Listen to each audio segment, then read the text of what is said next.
du processus de Luanda et les défis rencontrés lors de la réunion du 14 décembre. Le processus de Luanda, conçu pour restaurer la paix et la stabilité dans la région et surtout améliorer les relations bilatérales entre la République démocratique du Congo et le Rwanda, a de nouveau été saboté par des manœuvres délibérées du Rwanda. Depuis sa mise en œuvre, ce processus a néanmoins franchi des étapes importantes. Le 4 août, nous avons l'entrée en vigueur de l'accord de cessez-le-feu entre la République démocratique du Congo et le Rwanda, malgré qu'il y ait eu, jusqu'à présent, des violations répétées par les RDF et le M23. Le 5 novembre, nous avons assisté à la création du mécanisme de vérification ad hoc renforcé dans la ville de Goma, avec la participation de la République d'Angola, facilitateur du processus de Luanda, ainsi que celle du Rwanda. Ce mécanisme, qui prévoit la représentation d'experts de ces trois pays, est paralysé depuis 41 jours par l'absence des experts rwandais nécessaires à son fonctionnement.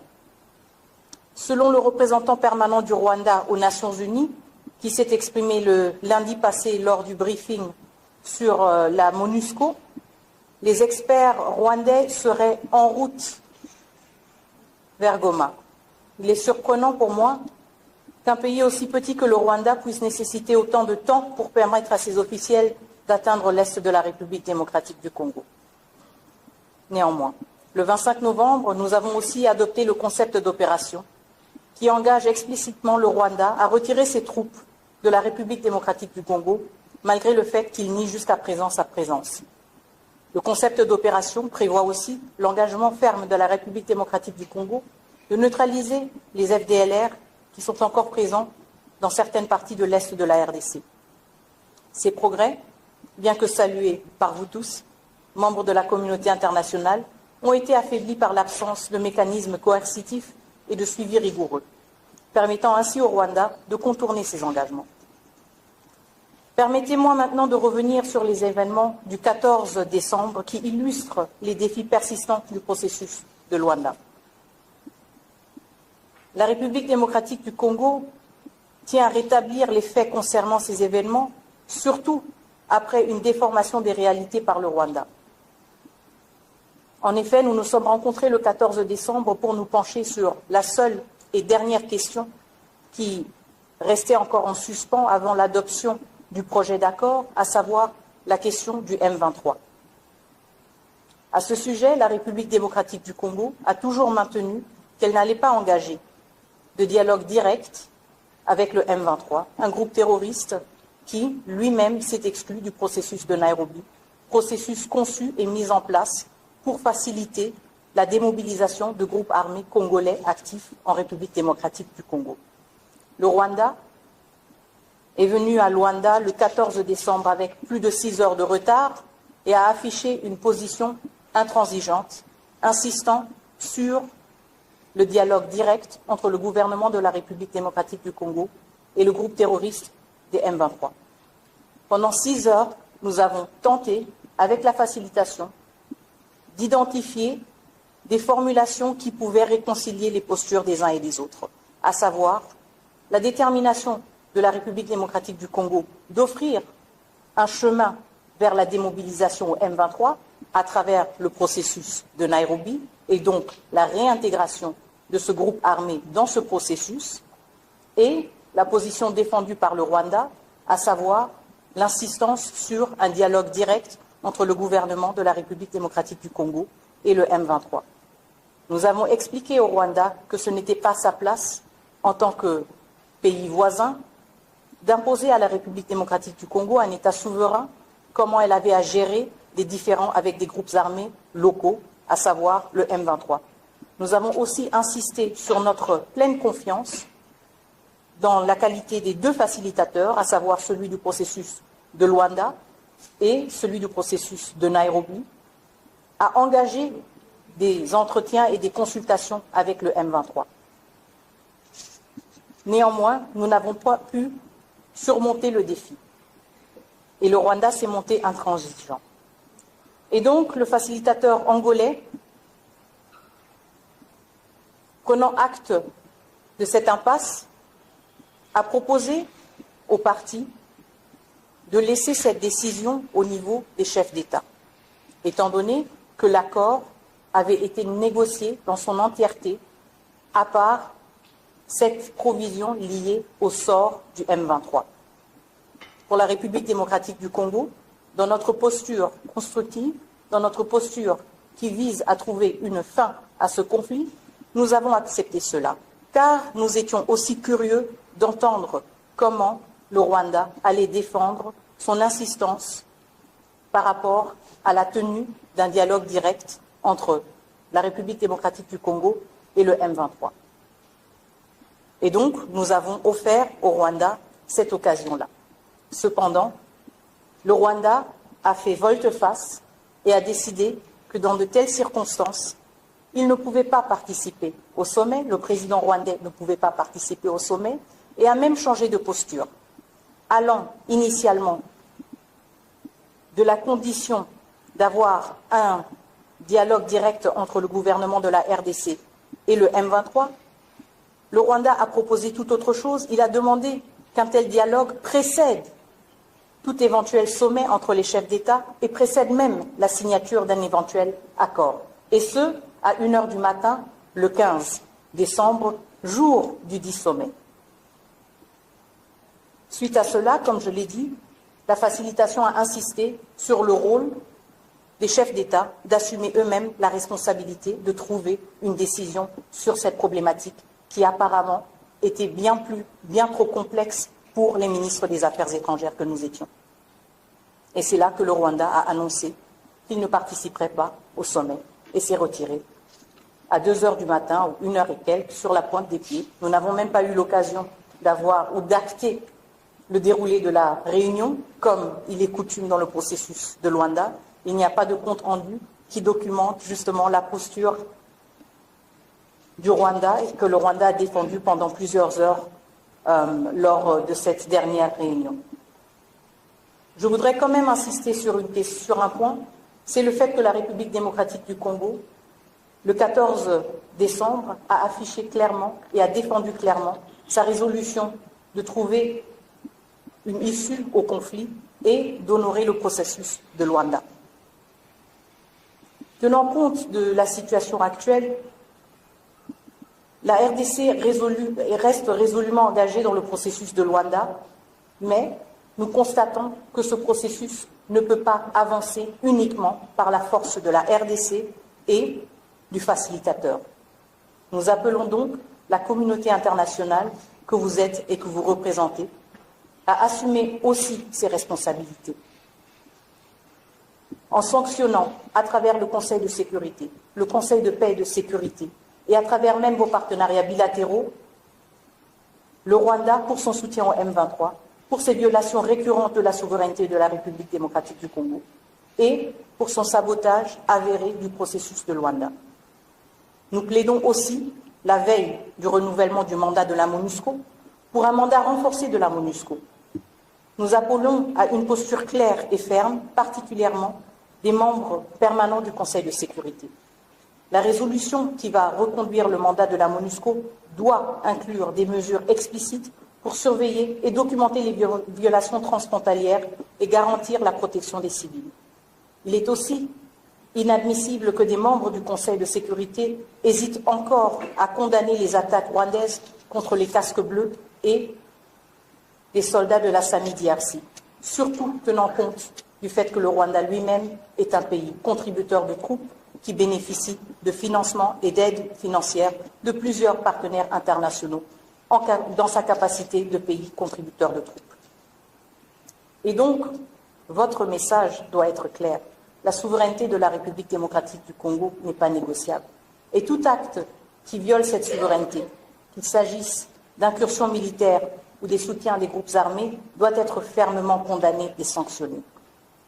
Et il ne s'agit pas seulement de défendre les principes fondamentaux de la Charte des Nations Unies, mais de préserver aussi la crédibilité des institutions internationales elles-mêmes. Et chaque hésitation ou chaque silence face à ces agressions alimente davantage l'instabilité et les souffrances dans la région. Mesdames et Messieurs les ambassadeurs, les actions que vous allez entreprendre ne seront pas simplement des décisions diplomatiques parmi d'autres. Elles constitueront un moment décisif, une ligne de démarcation où la République démocratique du Congo évaluera sans détour si ses partenaires, ses alliés et ses amis se tiennent véritablement à ses côtés et défendent les valeurs fondamentales qui lient les États membres des Nations Unies. Sous la direction du président Tshisekedi, la RDC s'engage résolument à exploiter de manière optimale son immense potentiel, notamment à travers des partenariats diversifiés et complémentaires. Nous sommes déterminés à transformer les richesses de notre pays en moteur de prospérité pour notre population et pour des relations mutuellement bénéfiques avec nos partenaires. Mais il y a une réalité indissociable que nous devons affronter ensemble. Nous ne pouvons envisager une prospérité économique durable sans régler les violations flagrantes de notre intégrité territoriale, l'agression continue du Rwanda et la crise humanitaire dramatique qui en découle. Nous ne pouvons pas non plus dissocier les intentions déclarées de nos partenaires de leurs actes lorsqu'il s'agit de défendre notre souveraineté. Comme le dit un proverbe africain, le véritable ami se voit dans le besoin. Aujourd'hui, la RDC a besoin de ses partenaires, alliés et amis, pour démontrer leur engagement envers des actions concrètes et non seulement des paroles. Ce n'est pas une question de silence. Nous avons entendu vos paroles de compassion. Nous avons vu vos visites dans nos camps de déplacés. Nous avons aussi reçu vos messages réconfortants que vous nous adressez, ici même à Kinshasa. Mais la compassion seule ne suffira pas. Mesdames et messieurs, je pense que mes remarques étaient aussi complètes que possible, mais je me tiens à votre disposition pour échanger brièvement. Merci beaucoup.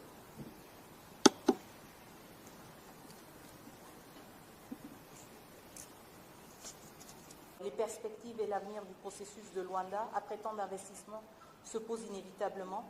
Vous l'avez tous remarqué, le dimanche, le président Kagame n'est pas venu, n'a pas honoré l'invitation de son homologue angolais, ni de son homologue kényan, le président honoraire Kenyatta. Néanmoins, nous avons eu le privilège d'assister à une réunion entre 3 présidents, dont un honoraire, qui portait essentiellement sur la question de la paix et à travers laquelle on a pu reconnaître l'engagement sincère de ces 3 présidents pour la solution de la crise qui prévaut dans l'Est de la République démocratique du Congo. À cet effet, nous pensons que la facilitation angolaise reste déterminée. Nous pensons aussi que le président Uhuru Kenyatta reste déterminé et donc que les 2 processus ont encore de l'espoir. Mais tout cela dépend sincèrement de la posture du Rwanda, une posture qui a manqué en courtoisie, en élégance. Nous sommes entre diplomates, je ne pense pas que ça se fait, d'annuler la veille sans avoir la courtoisie même d'appeler ou d'envoyer un message. Mais nous avons tous constaté la posture du président rwandais. Nous avons aussi constaté le fait que, devant l'opportunité qui lui a été offerte de se rendre à Luanda pour expliquer pourquoi le Rwanda insiste sur un dialogue direct entre le gouvernement de la RDC et le M23, il n'a pas saisi cette opportunité. Il a préféré rester à Kigali et ordonner à sa délégation de rebrousser chemin. Cela aussi, nous en prenons note et nous espérons justement que les engagements des 2 facilitateurs nous aideront à avoir plus de compréhension sur la posture du Rwanda, sur cette action qui a sapé les efforts qui ont été entrepris depuis juillet 2022. Et nous espérons aussi que les partenaires que vous êtes, et vous n'êtes pas des partenaires exclusifs à la RDC, mais vous êtes aussi, dans la plupart des cas, des partenaires au Rwanda, qu'à travers vos partenariats, vous puissiez aussi mieux comprendre la posture du Rwanda et motiver le Rwanda, s'il a vraiment cette volonté, de réaffirmer son attachement au processus de Luanda et à la perspective d'une paix durable. Mais pour l'instant, la balle n'est pas dans notre camp. Notre président était à Luanda. Le président Lorenzo y était, le président Kenyatta y était aussi. Il y avait 3 présidents qui ont échangé pendant plus de 2 heures sur la paix dans la région des Grands Lacs. Et il y en a un, le 4e, qui a choisi de ne pas venir. Il a suscité beaucoup d'interrogations et les perspectives aussi de ce processus. Je voudrais réitérer et clarifier que la République démocratique du Congo s'est concentrée ces derniers mois sur le processus de Luanda. Pourquoi? Parce que c'est un processus qui vise à mettre fin aux tensions entre la République démocratique du Congo et le Rwanda, tensions qui se manifestent à travers la violation de notre intégrité territoriale. Et donc pour nous, ça a toujours été une priorité de rétablir d'abord notre intégrité territoriale afin aussi de pouvoir mieux mener et entreprendre les objectifs du processus de Nairobi. En même temps, nous avons gardé le cap sur le processus de Nairobi, même s'il n'a pas été aussi visible ces derniers mois.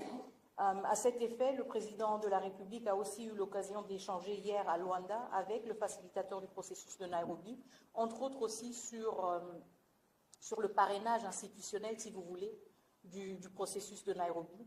Et tenant compte du fait que celui de Luanda est sous la houlette de l'Union africaine et que ces 2 processus s'influencent mutuellement et se renforcent mutuellement, la position de la RDC a été de voir comment et de proposer comment le processus de Nairobi pourrait être placé aussi sous la houlette de l'Union africaine. Ceci faciliterait, encore une fois, l'interaction entre les 2 processus, l'interaction entre les 2 facilitateurs et harmoniserait, si vous voulez, la question du parrainage institutionnel. Et donc c'est une question qui est, je ne veux pas dire sous examen, parce que c'est un processus congolais. Donc nous avons émis ce vœu et cette priorité, et nous sommes confiants que ceci va se matérialiser incessamment et que cela va contribuer justement à un processus de Nairobi plus dynamique et en meilleure synchronisation, si vous voulez, avec le processus de Luanda. Je suis accompagnée du haut représentant du chef de l'État. Je pourrais aussi lui donner l'occasion de clarifier s'il y avait des éléments supplémentaires par rapport à cela. Sous le parapluie de l'Union africaine a justement été motivé par le fait que, pour des besoins de coordination et d'harmonisation, que le président de la République avait bien voulu que les 2 processus puissent être complémentaires sous la houlette de l'Union africaine et le parrainage de son Excellence le président Joao Lourenço. Bien sûr, pour le processus de Nairobi, le facilitateur demeure et demeurera le président honoraire, le président Kenyatta, qui justement avait répondu à l'invitation du président Lorenzo qui prendra la présidence de l'Union africaine l'année prochaine au mois de février. C'était aussi une action pour matérialiser justement cette volonté de poursuivre ce processus qui avait été mis un tout petit peu entre parenthèses. Voilà la raison pour laquelle la réunion des chefs d'État, le sommet qui devait avoir lieu hier, devait aussi permettre d'annoncer le lancement, la continuation, si je peux me permettre, du processus de Nairobi. Merci.